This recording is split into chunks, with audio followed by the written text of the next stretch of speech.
जागर जनस्थान मीडिया, उत्तर महाराष्ट्रातील एक अग्रगण्य वृत्तवाहिनी, वृत्तपत्र आपल्या सेवेत।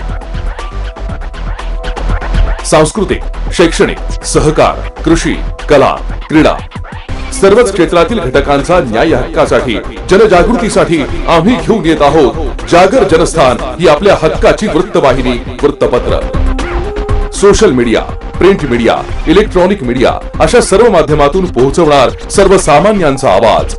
उत्तर महाराष्ट्रातील जनतेच्या हक्काची एकमेव वृत्तवाहिनी जागर जनस्थान।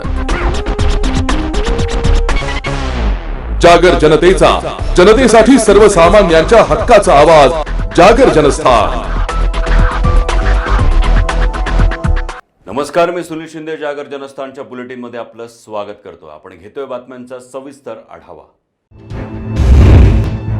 पिंपरी चिंचवड मधील सिम्बॉयसिस स्किल अँड प्रोफेशनल विद्यापीठाच्या पदवी प्रदान समारंभात सुभाष देसाई यांनी हजेरी लावली आहे। पिंपरी चिंचवड मधील सिम्बॉयसिस स्किल अँड प्रोफेशनल विद्यापीठाच्या पदवी प्रदान समारंभाप्रसंगी सुभाष देसाई यांनी हजेरी लावली आहे। यावेळी त्यांनी प्रसार माध्यमांशी बोलताना प्रतिक्रिया दिली आहे। परंतु ते नाना पाटोले अध्यक्ष म्हणून अधिक काळ लाभले असते तर ते आम्हाला हवे होते। इतकं चांगलं काम त्यांचं चाललं होतं, परंतु त्यांचे पक्षांतर्गत हा विचार असल्यामुळे त्यासाठी दुसऱ्या पदावर जाण्यासाठी त्यांनी आता अध्यक्षपद रिक्त केलेलं आहे। आमच्या नाना पटोले यांना खूप खूप शुभेच्छा। ते कुठल्याही पदावर गेले तरी त्यांच्याकडून महाराष्ट्राची सेवाच होईल याची मला खात्री आहे। सर, टेस्ला प्रोजेक्ट जो आहे तो कर्नाटकमध्ये गेलेला आहे? नाही गेलेला, काहीतरी गैरसमज होतोय। टेस्लाने तिथे कार्यालय आणि एक शोरूम उघडण्याचं ठरवलेलं आहे आणि अशी शोरूम ते मुंबईमध्ये सुद्धा उघडणार आहेत, अशासाठी की त्यांना भारतामध्ये उत्पादनाचं केंद्र स्थापन करायचं आहे, मॅन्युफॅक्चरिंग फॅसिलिटी।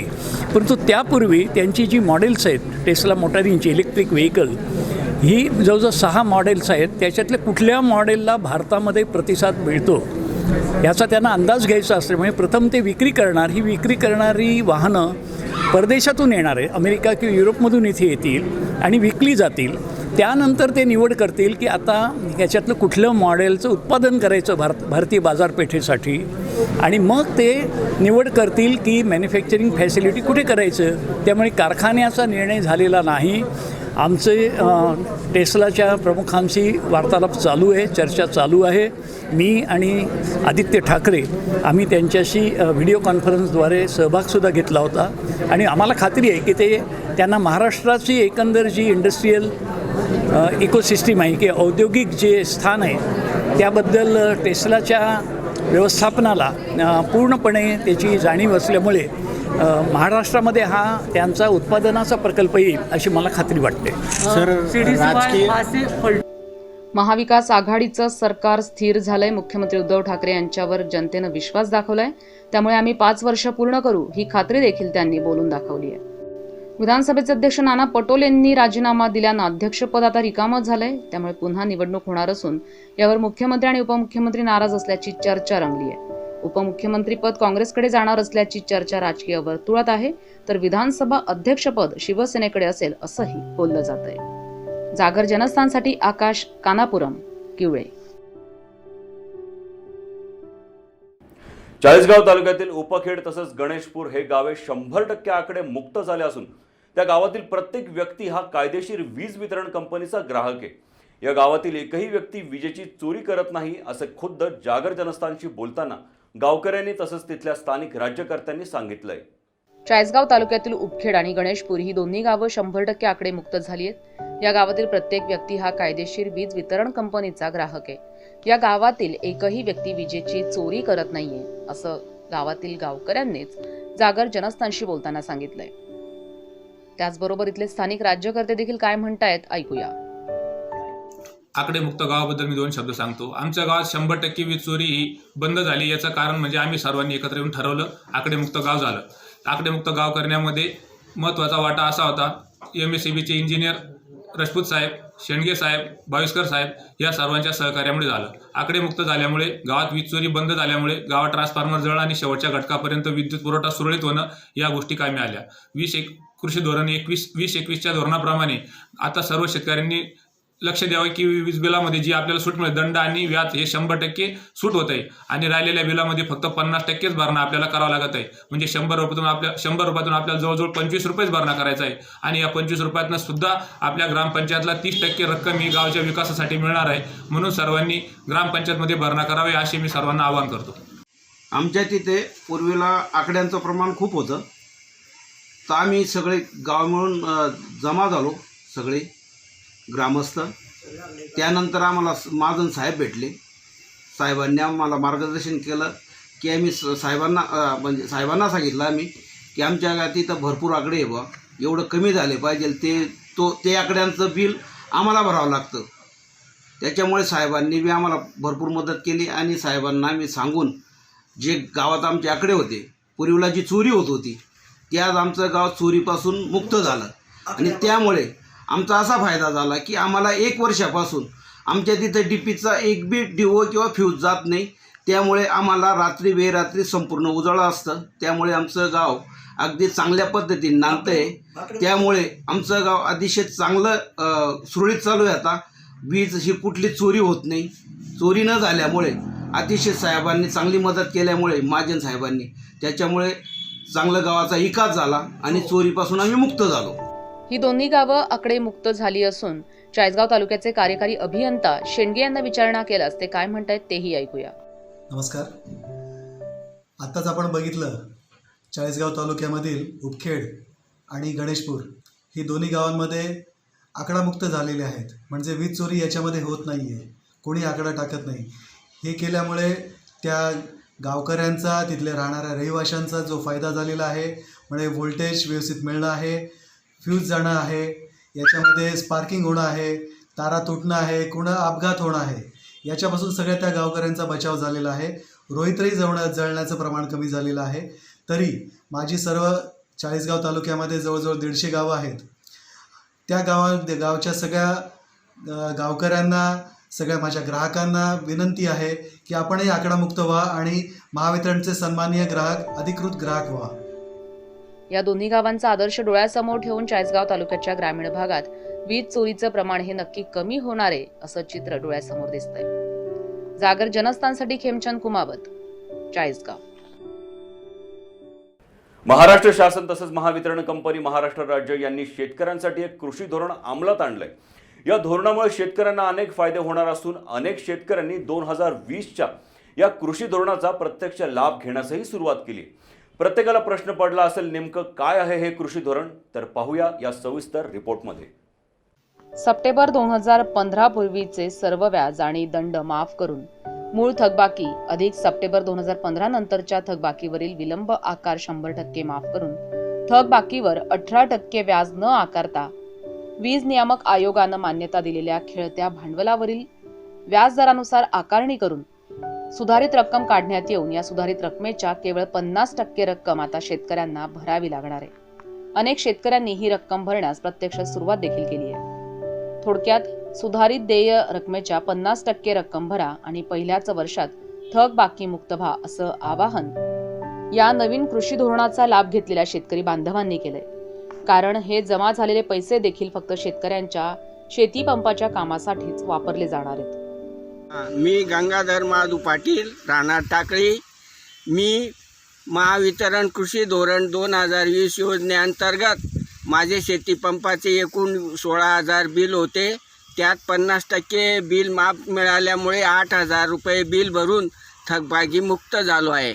तसेच आमच्या डीपीवर बरेच लोक वीज बिल भरून आणि कर्जमुक्त होणार आहेत. त्याचबरोबर शेतकऱ्यांना स्वतःचा जीव धोक्यात घालून आकडा टाकून शेती पंप न चालवण्याची गरज मार्गी लागली आहे. कारण महावितरण 2020 धोरणामुळे नवीन वीज कनेक्शन देखील देत आहेत. यामुळे धोरणाअंतर्गत ज्या शेतकऱ्यांना शेती पंपासाठी नवीन वीज कनेक्शन मिळाले त्या शेतकऱ्यांनी महावितरणचे आभार मानले असून इतर शेतकऱ्यांनी देखील या धोरणाचा लाभ घेण्याचं आवाहन केलंय. शासन व वीज महावितरण कंपनीच्या 2020च्या नवीन धोरणामुळे मला शेती पंपासाठी नवीन कनेक्शन मिळाले. महावितरण आणि शासनाच्या या नवीन धोरणामुळे मी भरघोस असे उत्पन्न घेऊ शकू. तसेच जे माझे शेतकरी बांधव आहेत त्यांना मी आवाहन करतो की असंच आपण या योजनेचा लाभ घ्यावा आणि आपण वेळोवेळी वीज बिल भरणा करावे. त्याचबरोबर शेतकऱ्यांनी कॅपॅसिटरचं महत्त्व देखील सांगितलंय. कॅपॅसिटर बसवल्यामुळे अनेक शेतकऱ्यांना त्याचा फायदा झालाय. मी प्रदीप अमृतकर, राहणार मेहुणबारे. माझ्या शेतीच्या वीज जोडण्यासाठी बऱ्याच दिवसापासून मी प्रतीक्षा करत होतो. तर ती प्रतीक्षा आता माझी 15 दिवसापूर्वी पूर्ण झाली. कृषी धोरण 2020 अंतर्गत मला कृषी पंपासाठी वीज जोडणी मिळाली. त्याचा मी आता पूर्णपणे लाभ घेत आहे. लाभ घेत असल्यामुळे त्याची सर्व जे येणारी बिलं आहेत ती मी नियमित भरेल. याची मी ब्राह्मणकर सर आमच्या इथले MSCBचे साहेब त्यांना ग्वाही दिली आहे आणि ते मी भरेल. आणि माझ्याचप्रमाणे बाकीच्या जे अति शेतकरी आहेत त्यांनी वीज जोडणी घ्यावी व थकबाकीसह चालू बिले भरत राहावी असे मी सर्व शेतकऱ्यांना आवाहन करतो. 2020च्या धोरणाचा हा सर्व रिपोर्ट घेऊन जेव्हा जागर जनस्थाननं तालुक्याचे कार्यकारी अभियंता संदीप शेंडगे यांना विचारणा केली तेव्हा ते काय म्हणाले ऐकूया. नमस्कार. महाराष्ट्र शासनाने कृषी वीज जोडणी धोरण 2020 जाहीर केलेलं आहे. आपणच आता जर बघितलं तर सगळे शेतकरी याच्यामध्ये हिरिरीने भाग घेत आहेत आणि आकडा न टाकता अधिकृतरित्या आमचं वीज जोड घेत आहेत. माझी सर्वांना विनंती आहे की याच्यामध्ये तुम्ही सहभागी व्हा आणि आकडा न टाकता तुम्ही कनेक्शन घ्या. तर त्याच्यामध्ये माध्यमातून पण सर्वांना याच्याबद्दल अनुभव करत आहेत. याचा सर्वांनी फायदा घ्या. या अजून काही अडचण असल्यास संबंधित जवळच्या नजीकच्या कार्यालयास आपण संपर्क साधावा. या व्यतिरिक्त थकबाकी तुम्ही भरून आपण आताही बघितलं की बाबा शेतकरी थकबाकी पण भरत आहेत.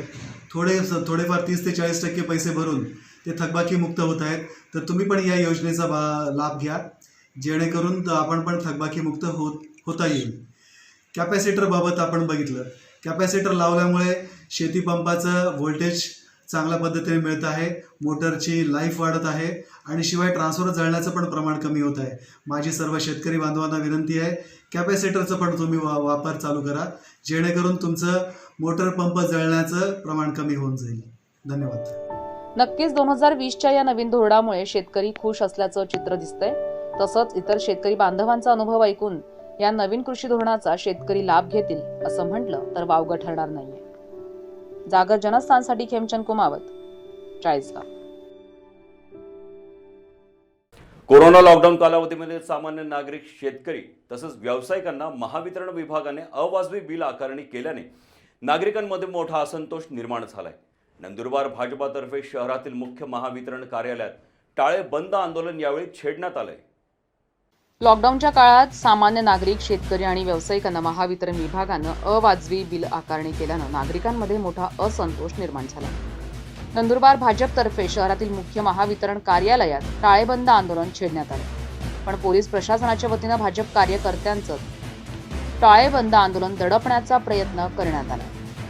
भाजपचे नंदुरबार जिल्हाध्यक्ष विजय चौधरींनी सरकारचा आणि पोलीस प्रशासनाचा निषेध करत महावितरण कार्यालयाच्या समोर जोरदार घोषणाबाजी करत संबंधित वीज वितरण विभागाच्या अधिकाऱ्यांनी वीज थकबाकी ग्राहकांचे कनेक्शन तोडल्यास भारतीय जनता पार्टी कार्यकर्ते जाब विचारतील, तसंच सामान्य नागरिकांना वीज बिल वाढवून लुटण्याचा प्रयत्न केल्यास भारतीय जनता पार्टी अधिक तीव्र आंदोलन करेल असा इशारा दिला.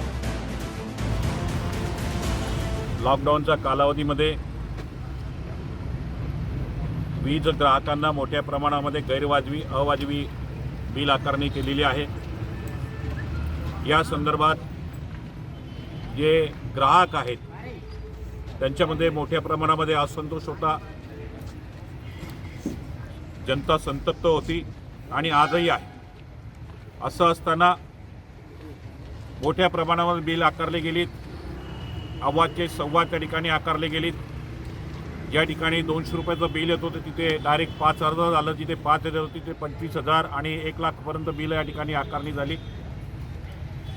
या संदर्भातला रोष जनतेनं भारतीय जनता पार्टी समोर या ठिकाणी प्रकट केला आणि भारतीय जनता पार्टीनं संपूर्ण राज्यभर आदरणीय चंद्रकांतदादा पाटील, आदरणीय देवेंद्र फडणवीस साहेब यांच्या आदेशानुसार आणि माननीय माजी ऊर्जा मंत्री बावनकुळे साहेब यांच्या सूचनेनुसार सातत्यानं 2 वेळा आंदोलन केलं. आज आम्ही भारतीय जनता पार्टीनं तिसऱ्यांदा या ठिकाणी टाळा बंद आंदोलन केलेलं आहे, परंतु या सरकारनं या आंदोलनाला दडपण्याचा या ठिकाणी पोलिसांच्या माध्यमातून प्रयत्न केला, त्याचा देखील आम्ही या ठिकाणी निषेध करतो. संबंधित वीज वितरण कंपनी अधिकाऱ्यांना या ठिकाणी इशारा देतो की जर तुम्ही ग्राहकांचं वीज कनेक्शन तोडण्याच्या संदर्भातली जर भूमिका घेतली तर त्या ठिकाणी भारतीय जनता पार्टीचे कार्यकर्ते तुम्हाला थांबवतील. जनतेला जर अशाच पद्धतीनं तुम्ही गैरवाजवी बिलाच्या माध्यमातून छळण्याचा प्रयत्न केला, लुटण्याचा प्रयत्न केला, तर भारतीय जनता पार्टी यापेक्षाही अधिक तीव्र आंदोलन करेल असा इशारा या निमित्तानं आम्ही देत आहोत आणि या सरकारचा धिक्कार करीत आहोत. जागर जनस्थानसाठी जीवन माळी, नंदुरबार. मैं जागर जनस्थान चैनल को पिंच बॉटलिंग की ओर से खूब खूब मेरी तरफ से शुभकामनाएं देता हूँ. नमस्कार, मी अभिनेत्री पूनम पाटील. जागर जनस्थान ही उत्तर महाराष्ट्रातली आघाडीची वृत्तवाहिनी होऊ पाहतीये. तिच्या वाटचालीस माझ्याकडून हार्दिक हार्दिक शुभेच्छा. धन्यवाद. Hi, my name is Tanvi Malhara. I am a miss India multinational 2019. मेरी ओर से जागर जनस्थान को फ्यूचर के लिए ढेर सारी शुभकामनाएं. संपूर्ण उत्तर महाराष्ट्रामध्ये प्रक्षेपित होणाऱ्या आणि लोकांचे जीवाभावाचे प्रश्न अत्यंत संवेदनशीलपणे मांडणाऱ्या जागर जनस्थान या वृत्तवाहिनीला मी संजय यादव, जिल्हाधिकारी धुळे, अत्यंत मनापासून शुभेच्छा देतो. आणि त्यांनी हे जे अत्यंत चांगलं काम चालू केलेलं आहे ते असंच सुरू ठेवावं अशी या निमित्ताने त्यांना विनंती करतो. जागर जनस्थान ह्या वृत्तवाहिनीला भविष्यासाठी, या वाटचालीसाठी आणि त्यांचं उत्तरोत्तर प्रगतीसाठी मी शुभेच्छा व्यक्त करतो आणि ईश्वरचरणी प्रार्थना करतो की ते अशीच वाढत राहो आणि नंबर 1 TRP तिचा हो, हीच माझी इच्छा आहे. नमस्कार, मी ज्ञानेश्वर गोविंद नागरे, गटनेता साक्री नगर पंचायत. जागर जनस्थान या वृत्तवाहिनीच्या पुढील वाटचालीसाठी साक्री शहरातर्फे व वैयक्तिक ज्ञानेश्वर गोविंद नागरे, गटनेता साक्री नगर पंचायत यांच्यातर्फे वृत्तवाहिनीला हार्दिक शुभेच्छा. नमस्कार, मी डॉक्टर नेहा नितीन लाड, वंध्यत्व निवारण व एंडोस्कोपिक तज्ज्ञ, डॉक्टर लाड्स नवजीवन हॉस्पिटल, मुंबई नाका येथील संचालिका. आम्ही जागर जनस्थान ह्या न्यूज चॅनल्सला हार्दिक शुभेच्छा देत आहोत. हे न्यूज चॅनल खूप चांगल्या प्रकारचे उपक्रम राबवित आहेत. त्यांनी असेच उपक्रम राबवावेत व सामाजिक बांधिलकीमध्ये एक नाव निर्माण करावं याच्यासाठी नवजीवन हॉस्पिटलतर्फे मी त्यांना शुभेच्छा देते आणि त्यांची पुढची वाटचाल ही अशीच भरभराटीची हो असं मी त्यांना शुभेच्छा देते. वाढती इंधनवाढ तसंच गॅस दरांमध्ये अफाट वाढ झाल्याने सर्वसामान्य नागरिक त्रस्त झाले. त्यात कोरोनाच्या महामारीच्या संकटांमुळे अनेकांच्या नोकरी धंद्यावर विपरीत परिणाम झाला असतानाच लोकांचे रोजगार बुडालेत. या महागाईच्या विरोधात मालेगाव शिवसेनेच्या वतीने अप्पर जिल्हाधिकारी कार्यालयासमोर धरणे आंदोलन करण्यात आले. इंधन दरवाढ आणि गॅस दरामध्ये अफाट वाढ झाल्यानं सर्वसामान्य नागरिक त्रस्त झाले. त्यात कोरोनाच्या महामारीच्या संकटामुळे अनेकांच्या नोकरी धंद्यावर विपरीत परिणाम झाले. लोकांचे रोजगार बुडाले. त्यामुळे त्यांच्या संसाराची विस्कटलेली घडी बसवण्याची चिंता या देशातील सर्वसामान्य नागरिकांना सतावत असताना होणाऱ्या इंधन दरवाढीमुळे ते मेटाकुटीला आले. पेट्रोल आणि डिझेल कोणत्याही क्षणी 100 गाठेल. त्यामुळे महागाईचा भडका अजूनच उडेल. या चिंतेनं देशातील गोरगरीब जनतेत असंतोष पसरलाय.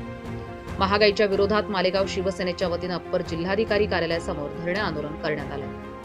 गॅसच्या वाढत्या किमतींमुळे ही महिला वर्गाचं नियोजन बिघडलंय. महागाईच्या भडकणाऱ्या वणव्यातून सर्वसामान्यांना बाहेर काढण्यासाठी पेट्रोल, डिझेल आणि गॅसची दरवाढ कमी करण्यात यावी या मागणीसाठी अप्पर जिल्हाधिकारी कार्यालयासमोर मालेगाव शिवसेनेतर्फे आंदोलन करण्यात आले. यावेळी अप्पर जिल्हाधिकाऱ्यांना निवेदन देण्यात आले. जागर जनस्थानसाठी आमीन शेख, मालेगाव. या बातमीसोबतच वेळ झाली एका ब्रेकची. हॉटेल आत्माराम फूड्स 5 दशकांपासून परंपरेचा वारसा जपलेले आणि 3 पिढ्यांपासून अंदरसूल पंचक्रोशीत ग्राहकांना सेवा देणारे एकमेव नाव म्हणजेच हॉटेल आत्माराम फूड्स. जेथे आहे स्वाद, चव आणि विश्वासाचा अनोखा संगम. रुचकर तसंच स्वादिष्ट भेळ, गरमागरम जलेबी, बालुशाही, लाडू, पेढे, गुडीशेव, खमण, वडापाव, सँडविच, मिसळ, केक तसंच सर्व प्रकारची ताजी मिठाई. आमची वैशिष्ट्ये: नाश्त्याची खास सोय, पार्सलची सुविधा उपलब्ध, तसंच समारंभ, सोहळे, घरगुती पार्टी, बर्थडेसाठी खास ऑर्डरची सोय. तेव्हा हॉटेल आत्माराम फूड्सला एक वेळ अवश्य भेट द्या. आमचा पत्ता: येवला वैजापूर हायवे, पेट्रोल पंपा शेजारी, अंदरसूल, तालुका येवला, जिल्हा नाशिक. प्रोप्रायटर संतोष आत्माराम केंद्रे. मोबाईल 9423478254.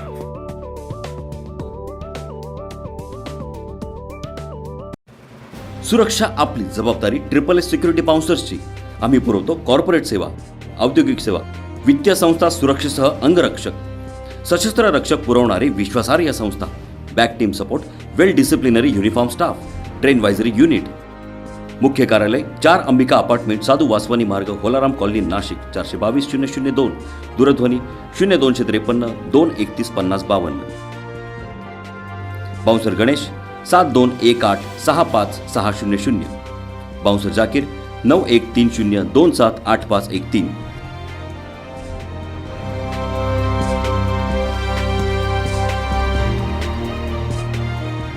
पैठणीच्या दुनियेतील एकमेव विश्वसनीय नाव म्हणजेच कापसे पैठणी.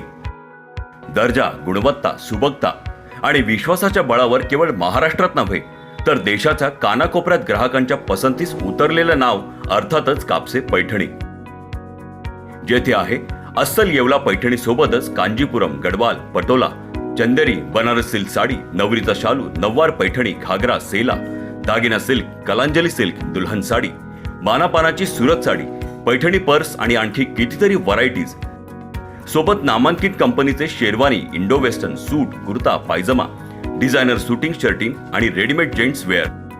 आमची वैशिष्ट्ये: ऑनलाईन खरेदी सेवा, बस्त्याची खास व्यवस्था, प्रशस्त AC भव्य दालन, पार्किंगची स्वतंत्र व्यवस्था, तात्काळ ग्राहक सेवा.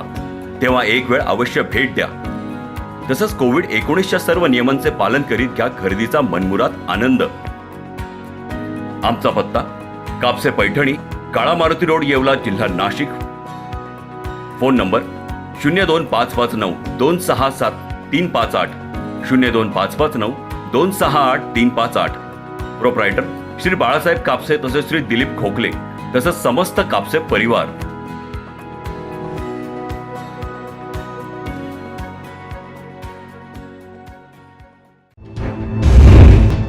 नमस्कार. ब्रेकनंतर आपलं स्वागत. लॉकडाऊन काळात आलेल्या वाढीव वीज बिलाच्या विरोधात भारतीय जनता पार्टीच्या वतीनं दिंडोरी येथील महावितरण कंपनीच्या कार्यालयाला टाळे ठोकत अधिकाऱ्यांना कार्यालयात कोंडून ठेवत राज्य सरकारच्या विरोधात जोरदार घोषणाबाजी करण्यात आली आहे.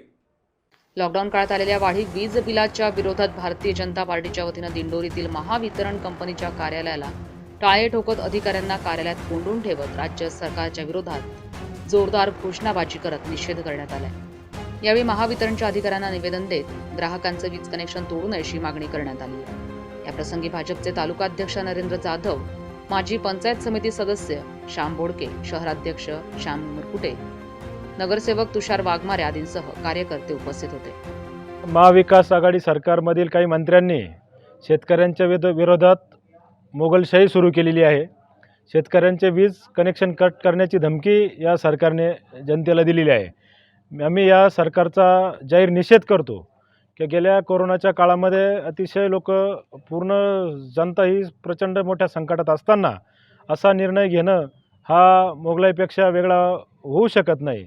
आणि मागील काळामध्ये ऊर्जा मंत्र्यांनी जाहीर असे जनतेला आवाहन केले होते की कोरोनाचं महामारीचं संकट आहे, या संकटामध्ये लोकांना दिलासा देण्यासाठी आम्ही वीज बिल हे माफ करू. आणि असं असताना आपला निर्णय बदलवत या सरकारने जो निर्णय घेतलेला आहे का प्रत्येक शेतकऱ्याचे जबरदस्तीने कनेक्शन कट करण्यात येतील, घरगुती कनेक्शन कट करण्यात येतील. आम्ही या सरकारला या निवेदनाद्वारे जाहीर इशारा देतो का जर असं काही करण्याचा प्रयत्न केल्यास आम्हाला अतिशय कडक तीव्र असं आंदोलन या ठिकाणी करावं लागेल. आणि जी काही त्याच्यानंतर जे काही नुकसान त्या ठिकाणी होईल त्याची सर्वस्वी जबाबदारी शासनाची राहील, याची शासनाने दखल घ्यावी. पण जर पाहिलं तर करोना काळाच्या पार्श्वभूमीवर संपूर्ण महाराष्ट्रामध्ये, संपूर्ण देशात, जगात ही महामारी आली होती आणि त्या काळामध्ये या महाविकास आघाडीने सरकारने आश्वासन दिलं होते की आम्ही संपूर्ण वीज बिल माफ करू, परंतु बघितलं तर जवळजवळ 72 लाख वीज कनेक्शन यांनी तोडण्याचा या ठिकाणी निर्णय घेतला आणि 4 कोटी जनतेला या ठिकाणी अंधारात ठेवण्याचा ते प्रयत्न करत आहे. परंतु आम्ही या करोना काळामध्ये अतिशय संकटाच्या काळामध्ये राहून या ठिकाणी जर अशा प्रकारे सरकार करत असेल तर अशी अतिशय असंवेदनशील सरकार आहे आणि या सरकारचा आम्ही धिक्कार करतो.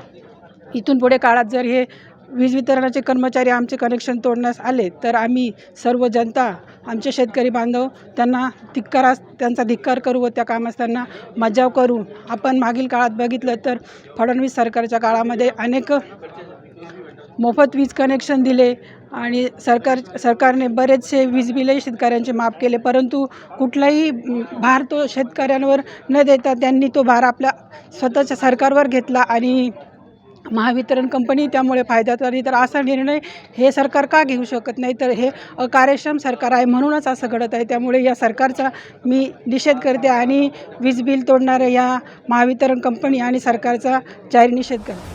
जागर जनस्थानसाठी बाळासाहेब अस्वले, दिंडोरी. पेट्रोल, डिझेल तसंच घरगुती गॅसच्या वाढलेल्या दराच्या विरोधात लासलगाव येथे शिवसेनेच्या वतीने अनोखे आंदोलन करत यावेळी केंद्र सरकार विरोधात शिवसैनिकांनी जोरदार घोषणाबाजी करत दर कमी करण्याची मागणी केली आहे. लासलगावमधल्या शिवसैनिकांनी अनोखं आंदोलन केलंय. लासलगाव बस स्थानकापासून ते मंडलाधिकारी कार्यालयापर्यंत रॅली काढण्यात आली आहे. यावेळी हातगाड्यावर गॅस टाकी, किटली ठेवण्यात आली होती. तर पंतप्रधान नरेंद्र मोदी यांचा प्रतिकात्मक देखावा, घोडागाडी असलेल्या बग्गीत हातात चहाची किटली धरून. या रॅली दरम्यान सर्वांच्याच नजरा शिवसैनिकांकडे लागल्या होत्या.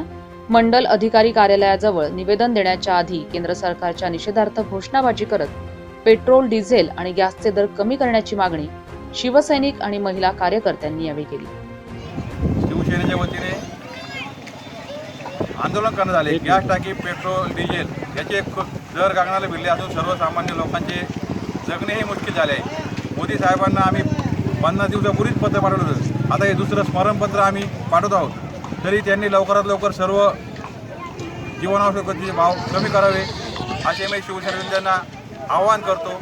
या ठिकाणी थांबतो. जय हिंद, जय महाराष्ट्र. गॅस टाकीचे भाव हे कमीच झाले पाहिजे, कारण आम्ही महिला घरामध्ये स्वयंपाक करताना आम्हाला काटकसर करावी लागते.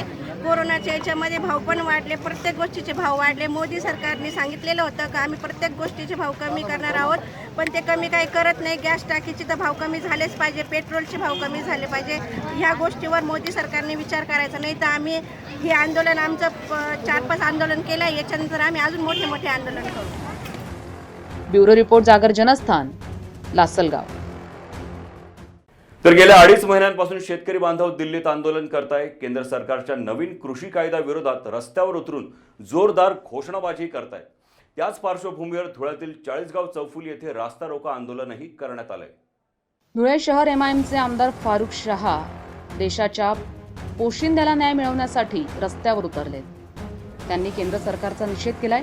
आपला देश हा श्रीलंकेला पेट्रोल देतो आणि श्रीलंकेत पेट्रोलचे दर 56 रुपये प्रति लिटर आणि आपल्या देशात 96 रुपये प्रति लिटर आहे. या केंद्र सरकारच्या ढिसाळ धोरणाविरोधात केंद्र सरकारचा चांगलाच समाचार त्यांनी यावेळी घेतलाय. आज देश के हालात बहुत खराब हो चुके हैं.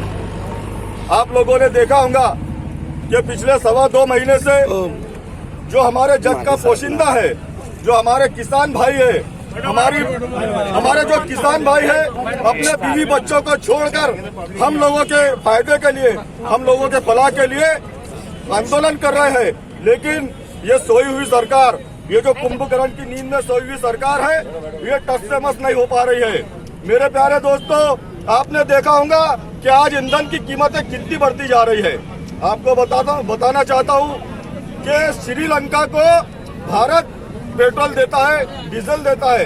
श्रीलंका अपने देश में 56 रुपए लीटर पेट्रोल देती है.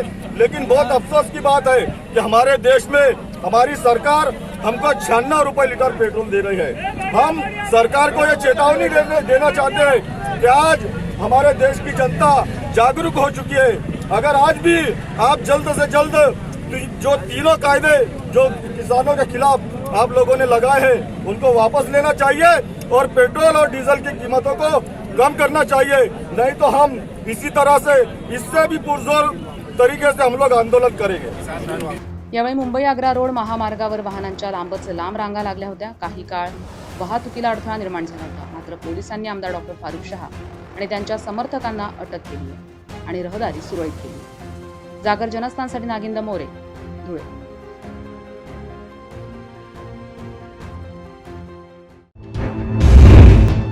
नमस्कार, मी आमदार किशोरप्पा पाटील पाचोरा भडगाव तालुक्यातून जळगाव जिल्ह्यातून बोलतोय। आज जागर जनस्थान या नवीन न्यूज चॅनलला मी माझ्या पाचोरा भडगाव तालुक्याच्या सर्व जनतेच्या वतीने मनापासून शुभेच्छा देतो की यांची भविष्याची वाटचाल ही अतिशय चांगल्या पद्धतीने जाऊ, यांच्या हातून ह्या राज्यामध्ये होणाऱ्या वेगवेगळ्या ज्या पीडितांवर होणारा अन्याय हा दूर करण्याचं यांना परमेश्वर सुबुद्धी देव हीच परमेश्वर चरणी प्रार्थना करतो आणि ह्याच आपल्याला शुभेच्छा देतो। धन्यवाद। जागर जनस्थानच्या पुढील वाटचालीस मनापासून शुभेच्छा। वाचकांच्या आणि जनतेचा आवाज बुलंद करणारा हे जनस्थान त्याच्या माध्यमातून लोकशाहीला वाचा फोडण्याचं काम केले जाते। मी मनापासून जागर जनस्थानच्या पुढील वाटचालीला खूप खूप शुभेच्छा देते। धन्यवाद। जागर जनस्थान या वाहिनीला मी मनापासून शुभेच्छा व्यक्त करतो। अतिशय उत्कृष्ट असं काम आपल्या वाहिनीच्या माध्यमातून चाललेलं आहे। एकूणच राज्यातल्या जनतेचं काय मत आहे किंवा जे काही प्रमुख मंडळी, पदाधिकारी, कार्यकर्ते, उद्योगपती, राजकारणी ज्या पद्धतीनं घडले असतील त्यांचा अनुभव हा लोकांच्या समोर आला पाहिजे या संदर्भातली भूमिका ठेवून आपण हा उपक्रम राबवण्याचा प्रयत्न करतायत। हा अतिशय स्तुत्य असा उपक्रम आहे। मी आपल्या ह्या उपक्रमाला माझ्या वतीनं, माझ्या सर्व संस्थांच्या वतीनं, जिल्ह्याच्या वतीनं खूप खूप शुभेच्छा व्यक्त करतो। आपलं काम अशाच पद्धतीनं वाढत राहील आणि आपली या क्षेत्रामध्ये खूप चांगली भरभराट होईल अशा पद्धतीच्या शुभेच्छा व्यक्त करतो। नमस्कार, मी विधान परिषद आमदार स्मिता वाघ। जागर जनस्थान न्यूज चॅनलचा जो कट्टा सुरू झाला आहे त्याच्या सगळ्या प्रेक्षकांना, त्या सगळ्या परिवाराला माझ्याकडनं खूप खूप शुभेच्छा। धन्यवाद। जागर जनस्थान या वाहिनीच्या सगळ्या टीमचं मनापासनं आभार आणि अभिनंदन, कारण या उत्तर महाराष्ट्रातील लोकांचं एक हक्काचं व्यासपीठ म्हणून आपण काम करत आहात। मीडिया लोकशाहीचा हा चौथा खांब आहे असं आम्ही नेहमीच ऐकत आलेलो आहे, परंतु मीडियामध्ये काही एलिमेंट्स असे घुसलेले आहेत तर या बिलीफला एक मोठा धक्का पोचवायचं काम करतात। पण मला आनंद आहे जागर जनस्थान जनतेचं व्यासपीठ, लोकांचे प्रश्न मांडणे, ते सोडवण्यासाठी एक चांगली भूमिका करणे असं महत्त्वाचं काममध्ये आपण निश्चितच यशस्वी झाला आहात असं लोकप्रतिनिधी म्हणून मला वाटतं आणि आपल्याला शुभेच्छा देतो। आपल्या माध्यमातून संपूर्ण महाराष्ट्रातच नव्हे देशाचं एक मोठं व्यासपीठ व्हावं अशा हार्दिक शुभेच्छा देतो। नमस्कार। तर इकडे सुद्धा विविध मागण्यांसाठी किसान सभेचे चक्काजाम आंदोलन करत मनमाड चांदवड महामार्गावर रस्ता रोको आंदोलन सुरू करण्यात आले। दिल्लीत सुरू असलेल्या शेतकरी आंदोलनाच्या समर्थनार्थ किसान सभेनं चक्का जाम आंदोलन केलंय। मनमाड शहरातील चांदवड मनमाड या महामार्गावर रस्ता रोको आंदोलन करण्यात आले। यावेळी मोदी सरकारच्या विरोधात जोरदार घोषणाबाजी करण्यात आली आहे। मोदी सरकार हाय हाय, शेतकरी विरोधी कायदे रद्द करा यासह अनेक घोषणा देत आंदोलन करण्यात आले। सुमारे अर्धा तास रास्ता रोको आंदोलन करण्यात आल्याने रस्त्यावर वाहनांच्या रांगा लागल्या होत्या। पोलिसांना निवेदन देत रास्ता रोको मागे घेण्यात आले। जागर जनस्थानसाठी आमीन शेख, मनमाड। दिल्ली येथे सुरू असलेल्या शेतकरी आंदोलनाला पाठिंबा देण्यासाठी स्वाभिमानी शेतकरी संघटनेच्या वतीनं नाशिक औरंगाबाद राज्य महामार्गावरील निफाड येथे शांतीनगर चौफुलीवर रास्ता रोको आंदोलन करण्यात आले। दिल्लीत सुरू असलेल्या शेतकरी आंदोलनाला पाठिंबा देण्यासाठी स्वाभिमानी शेतकरी संघटनेच्या वतीनं नाशिक औरंगाबाद राज्य मार्गावरील निफाड येथील शांतीनगर चौफुलीवर रास्ता रोको आंदोलन करण्यात आले। यावेळी दिल्लीत सुरू असलेल्या शेतकऱ्यांना पाठिंबा दर्शवत नव्याने मंजूर झालेले कायदे रद्द करा, केंद्र सरकारचा निषेध असो अशा जोरदार घोषणाबाजी करत नव्या कृषी कायद्याचा आणि केंद्र सरकारचा निषेध करण्यात आलाय. जागर जनस्थानसाठी आसिफ पठाण, लासलगाव. नमस्कार. जागर जनस्थान जागर कट्ट्यावर मी सुनील शिंदे आपलं स्वागत करतो. मित्रांनो, जागर कट्ट्यावर आपण विविध मान्यवरांना आमंत्रित करत असतो, त्यांचा प्रवास जाणून घेत असतो. मात्र आज आपल्या जागर कट्ट्याचं स्वरूप आज आपण थोडंसं बदललेलं आहे. आज आपण इथे विविध मान्यवरांना आमंत्रित केलेलं आहे आणि त्यांचे वेगवेगळे विचार आपण जाणून घेणार आहोत. आज महाराष्ट्राचे विद्युत महामंडळ यांच्या विविध कामगार संघटनांना आज आपण इथे जागर कट्ट्यावर आमंत्रित केलेलं आहे. नेमक्या त्यांच्या अडचणी काय, आज गेल्या काही दिवसांपासून आपण पाहतो आहे वेगवेगळे आरोप या संघटनांवर होतात आणि ते आरोपच जास्त मोठ्या स्तरावर लोकांपर्यंत पोहोचवले जातात. मात्र त्यांची भूमिका ही लोकांपर्यंत पोहोचली पाहिजे. नेमकं त्यांचं काय म्हणणं आहे, त्यांना कुठल्या अडचणींना सामोरे जावं लागतं. आणि म्हणूनच आज आपण इथल्या विविध कामगार संघटनांना ज्या महाराष्ट्र विद्युत कंपनीची कनेक्टेड आहे, त्यांच्याशी संलग्न आहे, त्यांच्याबरोबर काम करता आहे, अविरत वीज पुरवण्याचं काम करता आहात, त्यांचे जे प्रश्न आहे आज आपण जाणून घेणार आहोत, त्यांच्या अडचणी जाणून घेणार आहोत आणि विविध मुद्द्यांवर आज आपण त्यांच्याशी चर्चा करणार आहोत. सर्वप्रथम सर नमस्कार. नमस्कार, धन्यवाद. सर, आज मला सांगा, आज कोरोनाचा जो एक काळ, इतका भयानक काळ गेला आहे आणि लोकांना त्याचा खूप त्रास होतो आहे आणि लोकांपर्यंत खूप प्रश्न आहे, विजेचे प्रश्न असतील, अनेक मूलभूत त्यांच्या गरजा असतील. नेमकं या काळामध्ये सुद्धा आपल्याला ग्राउंडवरती थांबून लोकांपर्यंत ती सेवा पुरवण्याचं काम आपण केलं होतं, वीज पुरवण्याचं काम आपण केलं होतं. मात्र वेगवेगळ्या माध्यमातून आता जो माणूस काम करतो त्याच्यावरती आरोप प्रत्यारोप तर होत असतात. मात्र तरीही कोरोनाचा काळ आपण कुठल्या पद्धतीने लोकांपर्यंत सेवेसाठी घालवला, काय सांगाल त्याबद्दल? आता सगळ्यात महत्त्वाचं सांगायचं म्हणजे मार्च पर्यंत सगळी परिस्थिती अतिशय उत्तम होती आणि मार्चनंतर कालावधी बिघडल्यानंतर कोरोनाची महामारी आली. त्या महामारीपर्यंत आमच्या महाराष्ट्र राज्य विद्युत वितरण कंपनीची जी घडी होती, आर्थिक घडी अतिशय सुंदर होती. त्याच्यानंतर काय झालं, आर्थिक चाके मंदावली. या कोरोनाच्या महामारीमुळे आमच्या लोकांनी रक्ताचं पाणी केलं. प्रत्येकाने डोर टू डोर, म्हणजे MSCB म्हटलं म्हणजे प्रत्येकाला डोर टू डोर जावं लागलं, प्रत्येकाला दारोदार जावं लागलं.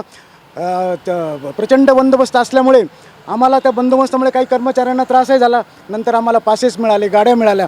त्या मिळाल्यानंतर बघा, संपूर्ण याच्यामध्ये महाराष्ट्र राज्य विद्युत वितरण कंपनीमध्ये संपूर्ण विद्युत सप्लाय हा 100% चालू होता.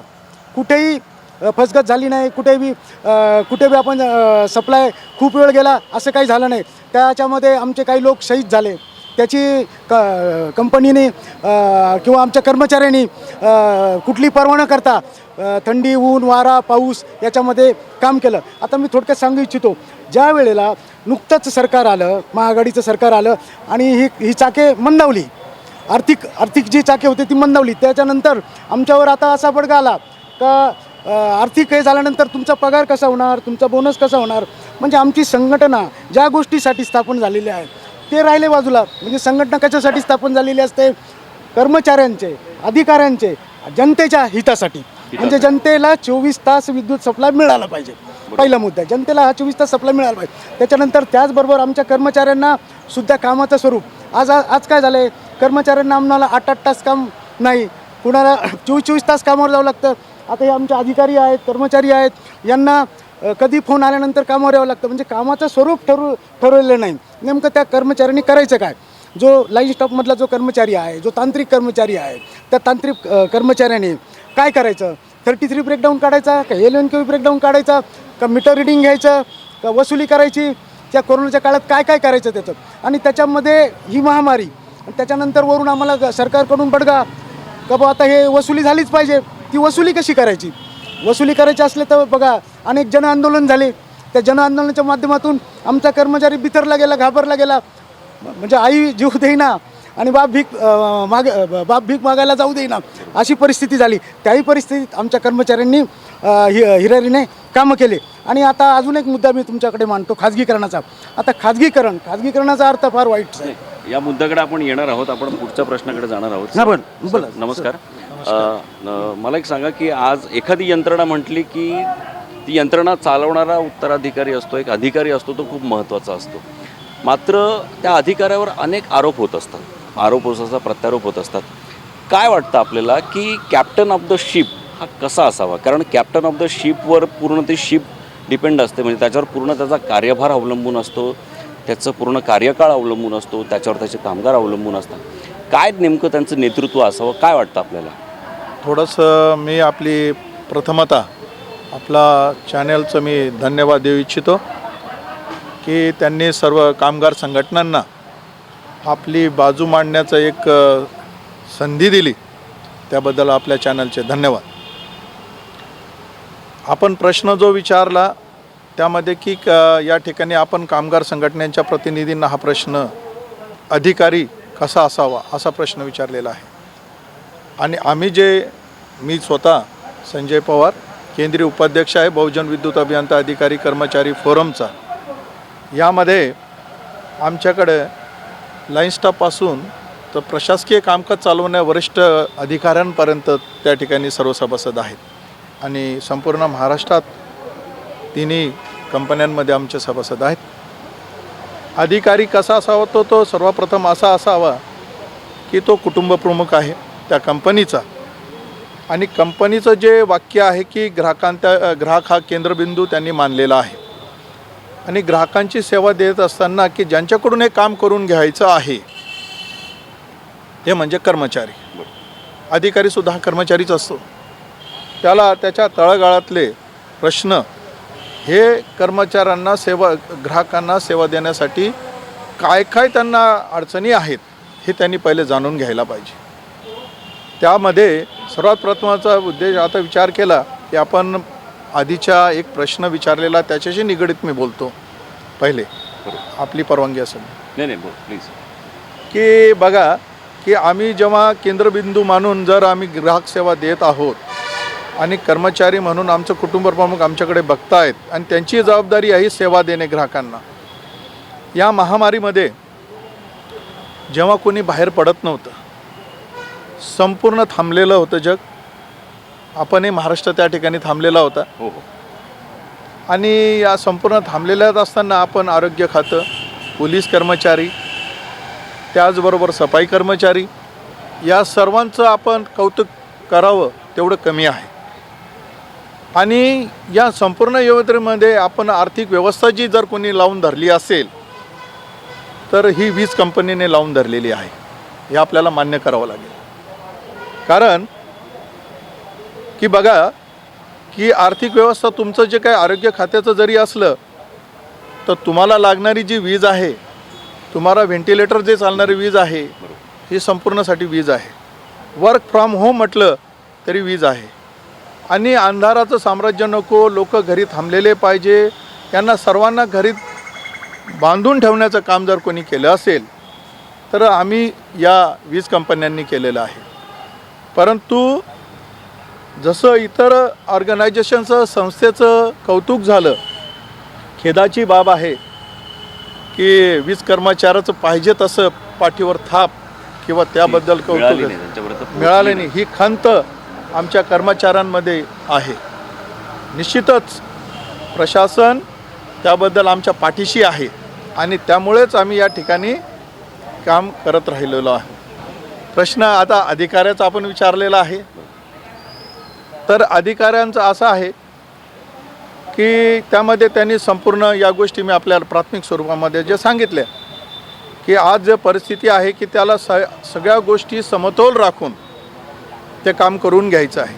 आणि 24 तास 24/7 त्यांना ती सेवा द्यायची आहे, सेवा पुरवण्याचं काम. आणि त्यामुळे यामध्ये आपला जो कर्मचारी आहे ही जी संख्या आपण जर विचार केला तर महाराष्ट्र राज्य विधिमंडळ आज जर विचार केला तर निर्मितीमध्ये 9,000, पारेषणमध्ये 15,000, वितरणमध्ये 85,000 एवढा कर्मचारी वर्ग आहे आणि आपण पाहता आहे की अपेक्षा ज्या ग्राहकाच्या आहे या अपेक्षा काही कमी झालेल्या नाही. बरोबर. काही दिवसांमधून म्हणजे आठवड्याचं दिवसांमध्ये, दिवसांचं 2 दिवसात, 2 दिवसाचं 1 दिवसात, 24 तासात, 24 तासाचं 8 तासात आणि 8 तासाचं नंतर 2 तासात किंवा मिनटामध्ये आले.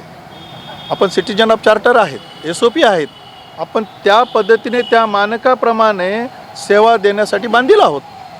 परंतु त्या ठिकाणी आपल्याला जागतिकीकरणाच्या किंवा औद्योगिकीकरणाच्या किंवा अवगत तंत्रज्ञानाच्या हिशोबाने कर्मचारी वर्ग हा वाढत्या ग्राहक संख्येच्या हिशोबाने पुरेसा नाही. बरोबर. हे पण आपल्याकडे प्रश्न आहे, त्या प्रश्नाकडे आपण येणार आहोत. सर, आपण खूप योग्य मुद्दा मांडला की मुळात जो कॅप्टन ऑफ द शिप असतो त्याने समतोल राखणं गरजेचं आहे, जेणेकरून तो पूर्ण एक स्तर आहे तो एकाच स्तरावर असतो आणि त्यानंतर त्याची एक प्रगती होत असते. सर, मला पुढचा प्रश्न असा विचारायचा आहे की आज आता शासनाचं काम करणारा एखादा कर्मचारी म्हटला की त्याच्यावरती लोक म्हणत असतात की अरे हा त्या पद्धतीने काम करत नाही किंवा ह्यांच्याकडे एवढी कामं नसतात. आणि काही ठिकाणी मात्र असं असतं की शासकीय कर्मचारी असो किंवा आपल्या विद्युत मंडळाच्या काही जबाबदाऱ्या असो, काही ठिकाणी काही कामगार, काही पदाधिकारी हे त्यांच्यावर 3-3, 4-4 जबाबदाऱ्या असतात. मात्र काही ठिकाणी असंही त्यांच्यावरती आरोप केला जातो की अरे यांच्याकडे काहीच काम नसतं. नेमका हा मधला समतोल काय, नेमकी मधली मेळ काय सांगाल त्याच्याबद्दल? नमस्कार, मी दीपक कासव, महाराष्ट्र राज्य वीज कामगार काँग्रेस इंटकचा झोनल अध्यक्ष आहेत नाशिकचा. मी कोविडपासून सुरुवात करतो. सुरुवातीला कोविडच्या काळामध्ये वीज कर्मचाऱ्यांनी 24/7 24 तास काम केलं, उभेही होते 24 तास. पण त्यांचं इतर संस्थांचं कौतुक झालं त्या प्रकारे आमचं झालं नाही. ते आम्हाला म्हणजे फार मोठी शोकांतिका आहे ती. कोविड योद्धे आम्ही आहोत, आम्ही कामही केलं आहे, आम्हाला ते हे पण नको, पण कमीत कमी तुम्ही आम्हाला म्हणजे समजून तर घ्या. आम्ही पण 24 तास उभे होतो, पण तिथे कुठेतरी शासनाकडनंही म्हणा किंवा आमच्या लोकांकडनंही म्हणा तर आम्हाला डावलण्यात आलं. हा एक मुद्दा मी उपस्थित करतो. आणि राहिला विषय आता याचा अधिकारांना तुम्ही विचारला. अधिकारी जो असतो तो कॅप्टन ऑफ शिप असतो, बरोबर. त्याला फील्डवर काय चाललं आहे हे त्याला माहिती पाहिजे. तो योग्य अधिकारी. त्याला फील्ड शेवटचा जो कर्मचारी आहे तिथपर्यंत जो पोहोचला तर तो योग्य अधिकारी आपण म्हणूया. आता राहील तुमचा प्रश्न असा आहे की आता आजही जवळपास पूर्ण विद्युत मंडळामध्ये 80,000च्या प्लस लोक कामं करतात आणि 20,000च्या प्लस वॅकेन्सी आहेत. ते वॅकेन्सी असल्यामुळे एका माणसाला 3 टेबलचं काम करावं लागतं. किंवा जर तुम्ही तांत्रिक जर काम म्हणाल तर एका माणसाकडे आज 15-15, 20 हजार कन्झ्युमर आहेत. तो एक माणूस 8 तासामध्ये किती ठिकाणी पोहोचू शकतो. त्यामुळे त्याच्या कार्यक्षमतेवर परिणाम होतो. त्यामुळे लोकांना आपण योग्य ती सर्व्हिस देऊ शकत नाही. त्यामुळे लोकांमध्ये पण रोष येतो. असं मूळ कारण हे आहे की विद्युत मंडळात किंवा वीज वितरण कंपनीत जी वॅकन्सी आहे ती फुलफिल केली तर याच्यावर योग्य तो मार्ग निघू शकतो असं मला वाटतं. अगदी थोड्याशा ह्याच्यामध्ये आपण अल्पशा ह्याच्यात आपण खूप वेगळ्या पद्धतीने ह्याचं विश्लेषण केलं, त्याबद्दल खरंच आपलं धन्यवाद. सर, माझा पुढचा प्रश्न असा आहे की कामगार आपल्याबरोबर काम करत असतो, आपल्याबरोबर खांद्याला खांदा लावून काम करत असतो. मात्र त्याच्या अनेक अडचणी असतात ज्या कधीकधी आपल्यापर्यंतही पोचत नाही. त्या अडचणी आज जागरकट्ट्याच्या माध्यमातून आपण कुठल्या पद्धतीने सांगाल?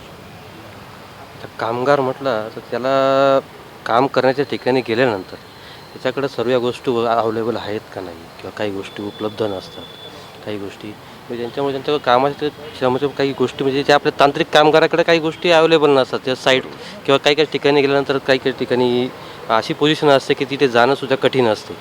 आता काही आपलं जर पावसाळ्याच्या महिन्यामध्ये कामगार ते पोहून पाण्यात जातात, कामगार वगैरे ते करतात.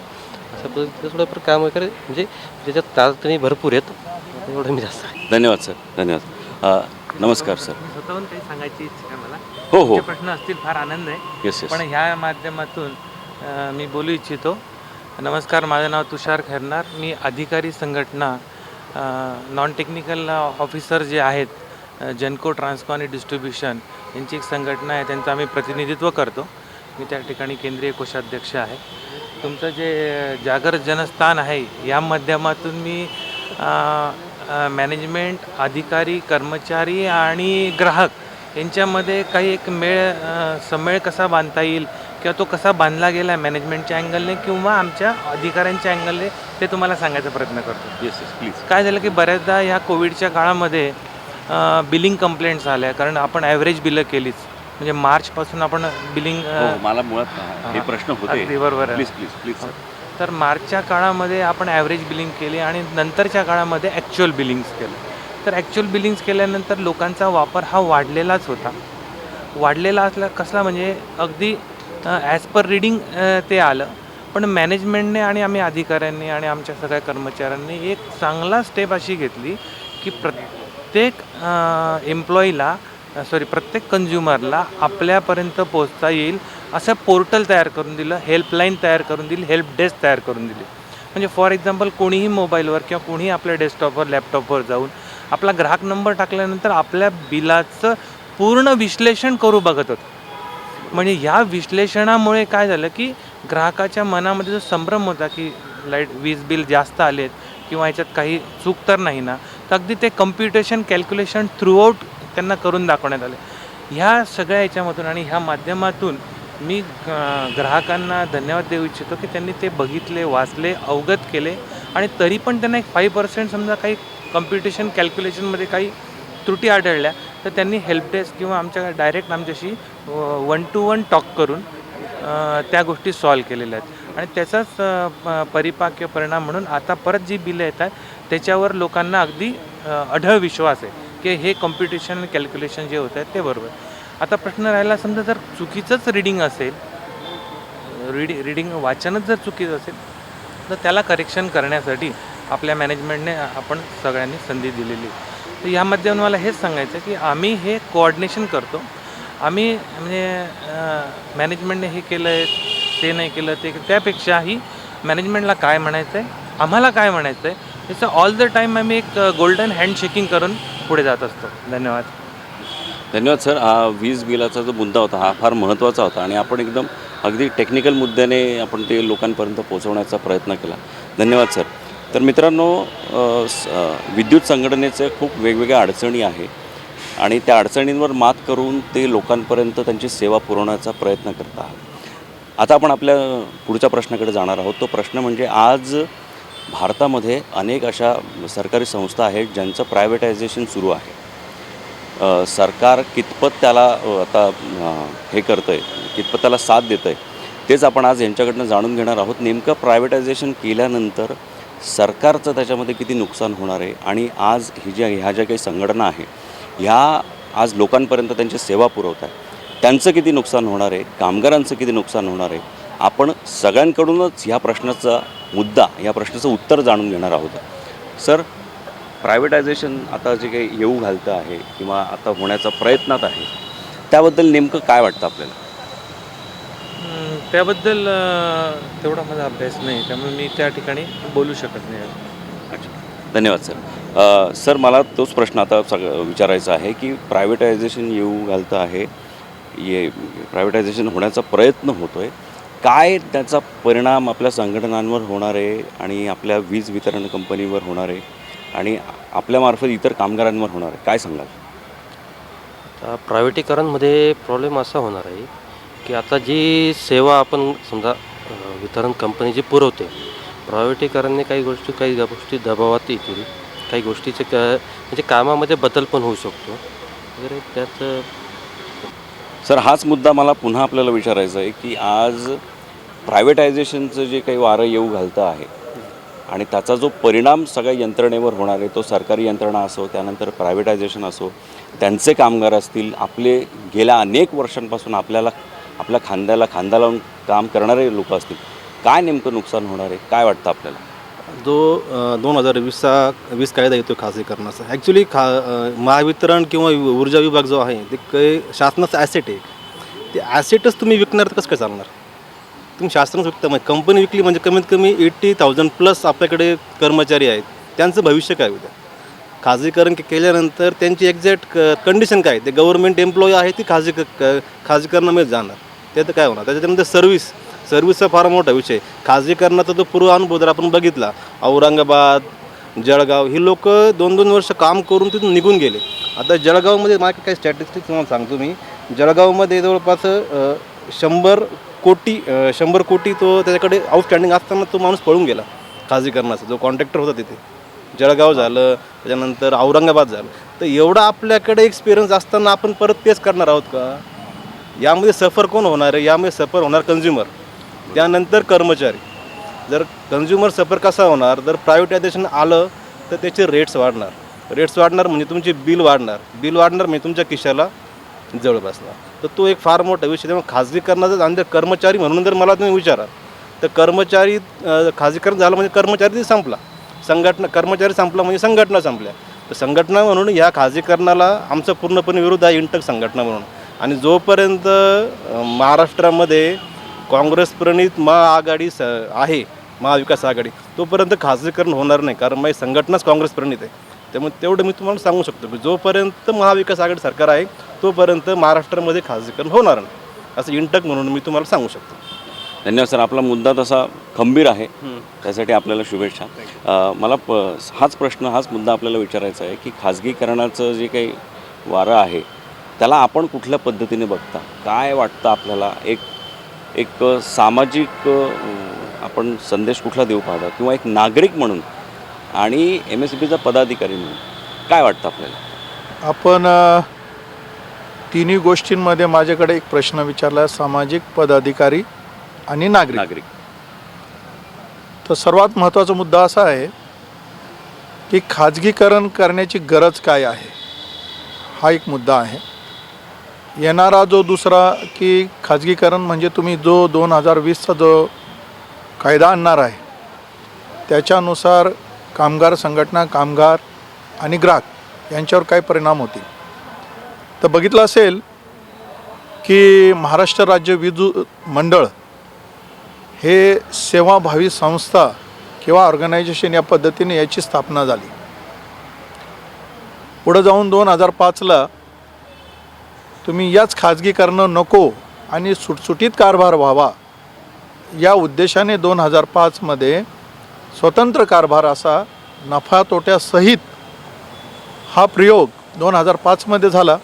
महानिर्मिती, महापारेषण आणि महावितरण.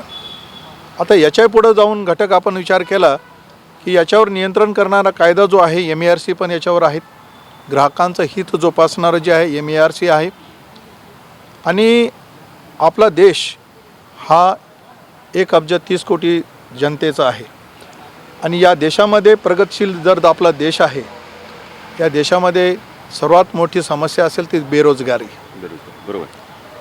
आणि आत्ताचं जे सरकार आहे हे भांडवलशाहीच्या दिशेने निर्णय घेत आहे. बरोबर.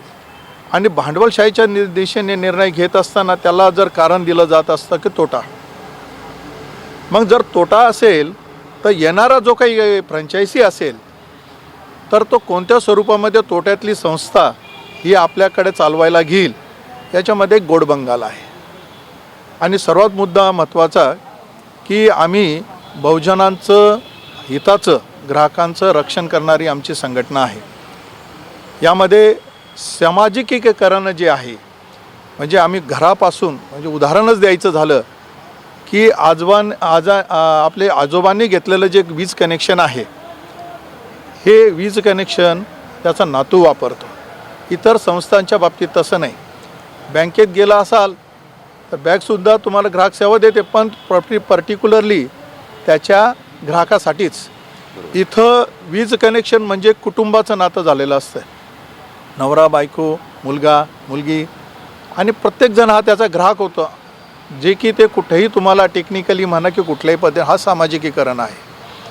आणि आजाने जरी नाही भरलं बिल तर नातू भरतो, असं हे ऋणानुबंधाचं नातं या वीज कंपनीशी आहे. परंतु जेव्हा बहुजनांचा आम्ही विचार करतो की जर हे भांडवलशाहीकडे गेलं तर आमचं आरक्षणही राहणार नाही. कर्मचाऱ्याची संख्या हा भाग नंतर आहे. आम्ही संघटना जे लढतो आहे कर्मचाऱ्यांच्या हितासाठी आणि त्याचं स्वतंत्रता राहावी या म्हणून राहत आहे. भांडवलशाही त्याच्या पद्धतीने तो काम करून घेणार. निश्चित तो ग्राहकाला सेवा देण्यासाठी कमी पडणार नाही. आपण त्या ठिकाणी पेईंग कल्चर त्या ठिकाणी आणू इच्छिता. पण कधी विचार केला की आमच्या आदिवासी पाड्यांमध्ये, तळागाळांमध्ये जर कोणी गेला असेल दुर्गम भागामध्ये, कोकणामध्ये कोण गेला असेल तर तो फक्त वीज कर्मचारी हा या ठिकाणी गेलेला आहे. परंतु अशी सेवाभावी द्यायला तो काय भांडवलशाही तोट्या हातबट्ट्याचा व्यवसाय करणार नाही, हे ग्राहकांनी लक्षात घेतलेलं पाहिजे. आज तुम्ही पेईंग कल्चर आणणार आहात, परंतु या सगळ्या सबसिडी जी आहे या शेतकऱ्यांच्या बाबतीत किंवा पॉवरलूमच्या बाबतीत किंवा आदिवासींच्या बाबतीत, आदिवासी ग्राहकांच्या योजना आहे त्याच्या बाबतीत आजही या आदिवासी पाड्यांमध्ये आज वीज पोचलेली नाही. कारण तर आमच्याकडे भांडवल नाही आहे. ही भांडवल निर्माण करण्याची सकारात्मक दृष्टिकोनातून आपण जर विचार केला तर हे खाजगीकरण आपण थांबवू शकतो. परंतु हे असं काही दिसत नाही. यामध्ये MERCचं जे नियंत्रण आहे या वीज कायद्यामुळे हे नियंत्रित येणार आहे. ही सर्व जे काही आहे इन्फ्रास्ट्रक्चर आम्ही उभं केलेलं आहे, रक्ताचं पाणी केलेलं आहे, डोंगरदऱ्यामध्ये पोल वाहून नेलेले आहे. आज जरी आपण मोबाईल वापरतो आहे, सगळ्या व्हॉट्सअपच्या यंत्रणा त्या ठिकाणी आलेल्या आहे. ग्राहकांच्या इतरच्या दिशेने आपण ऑनलाईन बिलं भरतो आहे, कंप्लेंट लॉन्च करतो आहे, सगळं काही आहे. परंतु हा रेडी रेकनर इन्फ्रास्ट्रक्चर ही संपत्ती आपण या भांडवलशाहीला देऊ इच्छिता तर कदापि ही बहुजन विद्युत अभियंता अधिकारी कर्मचारी फोरम ही समाजाचं हित करणारी, नागरिकांचं हित करणारी, ग्राहकांचं हित करणारी संघटना आहे आणि निश्चित हे होऊ देणार नाही. याकरिता आम्ही डॉक्टर बाबासाहेब आंबेडकरांचा जो संविधान दिवस आहे, त्यांनी जे राज्यघटना लिहिली त्या ठिकाणी आम्ही 26 तारखेला मागील 26 नोव्हेंबरला आपण 1 दिवसाचा लाक्षणिक संप या ठिकाणी केलेला होता. तर निश्चित जेव्हा हा असा विचार केला जाईल तर त्यासाठी बहुजन विद्युत अभियंता अधिकारी कर्मचारीचा या ठिकाणी विरोध त्या ठिकाणी निश्चितच राहील. परंतु एवढी ग्वाही देऊ इच्छितो की या पिढ्या या ठिकाणी या वीज क्षेत्रामध्ये ग्राहकांना सेवा देण्यासाठी कुटुंबाचं जीवदान दिलेलं आहे. काही आमचे कुटुंब शहीद झालेले आहेत, आमचे कर्मचारी शहीद झालेले आहेत आणि त्याचा आघात या कुटुंबावर झालेला आहे. तर एवढं सामाजिक बांधिलकी आम्ही या ठिकाणी आणि पे बॅक टू सोसायटी म्हणजे समाजाला काहीतरी देणं आहे, त्या देण्याच्या उद्देशाने बहुजन फोरम बांधील आहे. धन्यवाद सर. अनेक मुद्द्यांवरती आपण अनेक मुद्द्यांचा आधार घेऊन आपण एकाच मुद्द्यावरती जे उत्तर दिलं त्याबद्दल खरंच आपलं खूप खूप धन्यवाद आणि आपल्या या प्रयत्नाला नक्की यश मिळो अशीच मी इच्छा बाळगतो. सर, माझा तोच प्रश्न आहे की खाजगीकरणावर नेमकं आपलं काय मत आहे, काय सांगाल? नमस्कार सर, अतिशय सुंदर प्रश्न विचारला. हे खाजगीकरण आलं त्यावेळेलाच महाराष्ट्र राज्य विद्युत वितरण कंपनीमध्ये आणीबाणी आली असं म्हटलं तरी चालेल. आता खाजगीकरण थोडक्यात व्याख्या करतो. खाजगीकरण होणार म्हणजे काय, त्याच्यामध्ये सर्वांचंच नुकसान. आधीच्या वक्त्यांनी खूप सुंदर वक्तृत्व केलं, ते 1 मिनिटात ते संपवतो मी. सगळ्यात महत्त्वाचा मुद्दा आहे, खाजगीकरण केल्यानंतर ते कर्मचाऱ्यांच्या हिताचं नाही. दुसरा मुद्दा अधिकाऱ्यांच्या हिताचा नाही. तिसरा मुद्दा ग्राहकांच्या पण हिताचा नाही आहे. पहिला मुद्दा, आता समजा महाराष्ट्र राज्य विद्युत वितरण कंपनीने म्हणजे ही जी कंपनी आहे अशा खंडात 1 नंबरची कंपनी आहे. जर आपला मुलगा आपला कोणी लागला कंपनीमध्ये तर आपल्याला त्याचा अभिमान वाटतो, नाही माझा मुलगा या कंपनीत गेला. पण या कंपनीची जी स्थिती आहे खाजगीकरणामुळे काय होईल, रोजगार जो आहे मिळतो आहे मुलांना, रोजगार मिळतो आहे त्याच्यावर परिणाम होईल. त्याच्यानंतर दुसरा मुद्दा असा आहे की बघा STचं कसं असतं, पहिल्यांदा तिकीट काढायचं आणि तिकीट काढल्यानंतर पहिल्यांदा पैसे द्यायचे आणि पैसे दिल्यानंतर मगच त्याचं हे मिळतं त्याचं. पण आमच्याकडे असं नाही, पहिल्यांदा वीज वापरायची, पूर्णपणे वीज वापरल्यानंतर बस मग फुकट वीज वापरायची आणि मग त्याच्यानंतर ती वीज भरायची नाही, मग ते तोट्यात जाते. आता खाजगीकरणाचा सगळ्याच मुद्दा, याच्या आधीचा अनुभव खूप वाईट, निषेध करतो त्या गोष्टीत मी माझ्या संघटनेतर्फे निषेध करतो. याच्या आधी काय झालं, तुमचं औरंगाबाद नागपूर अशा ठिकाणी काय झालं, औरंगाबाद नागपूरच्या ठिकाणी झालं. त्या कंपनीने काय केलं, कंपन्या ताब्यात घेतल्यानंतर काय केलं, पहिल्यांदा काय केलं, त्याचे भंगार होतं ते कोट्यावधी रुपयाचं भंगार विकलं. सगळ्यात महत्त्वाचं म्हणजे कंपनीचं कोट्यावधी भंगाराचं नुकसान झालं. दुसरं, साहेब तुमचं एक दुकान आहे, ते दुकान तुम्हाला मला चालवायला द्यायचं आहे, तुम्ही मला चालवायला दिलं, पण माझी मागची जी उधारी ती गेली ना सर, म्हणजे महाराष्ट्र राज्य विद्युत वितरण कंपनीची मागची उधारी गेली, म्हणजे ते पैसे कंपनीला मिळालेच नाही. मग मी काय म्हणतो, तुमचं टॉपअप बिल, आत्ताचं बिल, बस तेवढंच मला बिल पाहिजे, मला काय मागचं द्यायचं नाही. म्हणजे या सगळ्या गोष्टीचा बोध. आणि त्याच्यानंतर काय झालं, जे कर्मचारी म्हणजे त्याच्यानंतर त्यांचे जे रेट्स राहतील ते सामान्य कर्मचाऱ्यांना परवडणार नाही, कर्मचाऱ्यांनाच काय ग्राहकांना परवडणार नाही. ग्राहक कसे काय, ग्राहकांना ते परवडणार नाही. जसं आज मुंबईला चाललं आहे का, त्यांना आहे ते बिल ते परवडायला लागतं. आणि महाराष्ट्र राज्य विद्युत वितरण कंपनीच्या कर्मचाऱ्यांनी अंगाखांद्यावर पोल नेऊन पूर्ण सह्याद्रीच्या कड्यावरती काम केलेलं आहे. त्याच्यानंतर खड्डे खोदून पूर्ण म्हणजे हा प्लॅटफॉर्म तयार झालेला आहे आणि या प्लॅटफॉर्मवर आयतंच आपल्याला ते कोणाला तरी द्यायचं आहे. त्याच्यानंतर दुसरा प्रश्न आहे, आत्ताच आपण मुंबईला समुद्रमार्गे केबल टाकून एलिफंटा केवला सप्लाय दिला. म्हणजे हे काम कोणी केलं? महाराष्ट्र राज्य विद्युत वितरण कंपनीने. आणि एवढे करून ज्या ज्या ठिकाणी कंपन्या आल्या त्याचा अनुभव खूप वाईट आहे. तरी हे काय चाललं आहे हे कळतच नाही. आणि त्याच्यानंतर साहेबांनी एका आमच्या सरांनी अतिशय सुंदर मुद्दा, याच्यामध्ये आरक्षणाचा मुद्दा आहे. म्हणजे कर्मचाऱ्यांना प्रमोशन मिळणारच नाही, म्हणजे त्याच्यामध्ये पण भेदभाव केला जाईल. म्हणजे आणि संघटना ही कशासाठी झालेली आहे? कर्मचाऱ्यांच्या, ग्राहकाच्या उत्कर्षासाठी. आणि नेमकं त्याच्यामध्ये संघटनेच्या याच्यात अर्थच राहत नाही. म्हणजे आमचे जे मूळ प्रश्न आहे हे बाजूला राहिले आणि हा जो खाजगीकरणाचा प्रश्न आला आहे, या खाजगीकरणाच्या प्रश्नामध्ये आम्ही भरकटत गेलो. मूळ मुद्दे म्हणजे आमचे जे पारंपरिक प्रश्न आहे ते मी आत्ता बोलत नाही सर. जी तो पेन्शनचा प्रश्न आला आहे, तो स्वेच्छानिवृत्तीचा प्रश्न आलेला असेल, तो इतर कामगारांच्या अनेक गोष्टीचा प्रश्न असेल, ते प्रश्न तिकडेच भरकटत गेले. आणि आता हे एक एक प्रश्न दत्त म्हणून हजर झालेले आहे. त्याच्यानंतर वसुली होणार नाही. आता तुम्हाला मी भाकीत करतो का 2 ते 3 वर्षांनी त्या कंपन्या परत MSCBच्या ताब्यात देतील. त्या ताब्यात दिल्यानंतर मग तो खड्डा कोणी बुजवायचा कोणी? जसं नागपूरचं झालं, औरंगाबादचं झालं, त्यांनी भंगार विकून टाकलं. त्याच्यानंतर मागची जी उधारी मी जसं सांगितलं, मागचा जो दुकानदार, थोडक्यात म्हणजे ते उदाहरण दिलं. मग त्याला जबाबदार कोण? त्याच्यामुळे खाजगीकरण होऊ नये. मी माझ्या महाराष्ट्र राज्य विद्युत वितरण कंपनी तांत्रिक कामगार युनियन 1701 तर्फे प्रखर त्याला निषेध नोंदवतो. आम्ही कृती समितीच्या माध्यमातून आम्ही सगळे शेवटपर्यंत याचा आम्ही हा लढा देणार. आम्ही निश्चितच त्याच्यामध्ये विजय होऊ आणि खाजगीकरणाचा हा जो डाव चाललेला आहे हा आम्ही डाव निश्चितच पाडू आणि याच्यामध्ये आम्ही जे खाजगीकरणाचं आहे त्याच्यात आम्ही त्यांना सक्सेस होऊ देणार नाही, ही माझ्या संघटनेतर्फे मी ग्वाही देतो. धन्यवाद सर. आपल्या या लढ्याला खरंच आमच्याकडून सुद्धा खूप खूप शुभेच्छा. तर मित्रांनो, आपण पाहिलं की महाराष्ट्र राज्य विद्युत मंडळाचे प्रश्न किती आहे. गेल्या काही दिवसांमध्ये आपण फक्त आरोप प्रत्यारोप करत होतो, मात्र त्यांच्या अडचणी, त्यांच्या समस्या आणि त्यांची नेमकी भूमिका आज आम्ही जागर जनस्थानच्या माध्यमातून आपल्यापर्यंत मांडण्याचा प्रयत्न केला. मग तो मुद्दा खाजगीकरणाचा असो किंवा तो मुद्दा कामगारांचा असो किंवा तो मुद्दा अधिकाऱ्यांचा असो. मात्र या सगळ्या चर्चेमधनं काही गोष्टी अशाच लक्षात येत आहे की हे सगळे पदाधिकारी असतील, हे सगळे कार्यकर्ते असतील, हे लोकांसाठी अविरत प्रयत्न करताय, त्यांच्यासाठी ती सेवा पुरवण्याचा प्रयत्न करताय. त्यांचा ध्यास चांगला आहे, आपल्या प्रत्येकाच्या घरात वीज पोहोचली पाहिजे, हा त्यांचा प्रश्न आहे. अनेक त्यांना समस्या आहे, जसं भांडवलाची कमतरता आहे किंवा आणि सरकारकडून जे काही येणं आहे ते अजून त्यांचं पूर्ण होत नाही. मात्र त्यांचा विचार हा सकारात्मक आहे. हेच आजच्या चर्चेतनं आम्हाला आपल्यापर्यंत पोहोचवायचं होतं आणि ते पोहोचवण्यात आम्हाला यश मिळालं अशी आम्ही आशा करतो. असेच वेगवेगळे मान्यवर आम्ही जागर जनस्थान, जागर कट्ट्यावर आम्ही आमंत्रित करत राहणार आहोत. ही आपली खुली चर्चा आहे, हा कट्टा आपला खुला कट्टा आहे. त्यामुळे विविध मान्यवर यापुढेही आम्ही बोलवत राहणार आहोत. तोपर्यंत आपण पाहत राहा जागर जनस्थान, जागर कट्टा. धन्यवाद. जागर जनस्थान हे न्यूज चॅनलला Ninad speech and hearing clinic मार्फत खूप खूप शुभेच्छा आणि ह्या चॅनलला माझ्या मनपूर्वक आभार. जागर जनस्थान या वृत्तवाहिनीला मुळीक नेत्र चिकित्सालयातर्फे भविष्यातल्या उत्तम वाटचालीसाठी माझ्या खूप खूप शुभेच्छा. जागर जनस्थान या वृत्तवाहिनीच्या पुढील वाटचालीसाठी आशा फाउंडेशन परिवाराच्या मनापासून खूप खूप शुभेच्छा.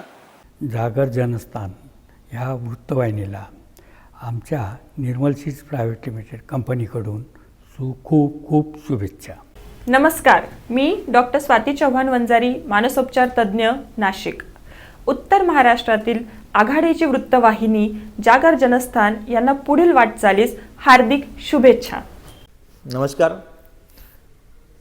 जागर जनस्थान या लाईव्ह वाहिनीला आमच्या सर्व Shriram group of companies, Shriram ठिबक, सर्व श्रीराम परिवाराकडनं पुढील वाटचालीसाठी खूप खूप शुभेच्छा देतो. धन्यवाद. नमस्कार, मी तनय मल्हारा. जागीर जनस्थान या न्यूज चॅनलला पुढील वाटचालीसाठी माझी हार्दिक शुभेच्छा. जागर जनस्थान या एक अग्रगण्य अशा वाहिनीचं उत्तर महाराष्ट्रात प्रक्षेपित होत असताना आणि त्यांच्या हे नवीन कार्यक्रमाला जागर कट्टा याला माझ्या शुभेच्छा आणि भावी वाटचालीस खूप खूप शुभेच्छा. या बातमीसोबतच वेळ झाली इथेच थांबण्याची. आपण कुठेच जाऊ नका. आपण पाहत राहा जागर जनस्थान. स्वतःबरोबर इतरांची काळजी घ्या आणि सुरक्षित राहा.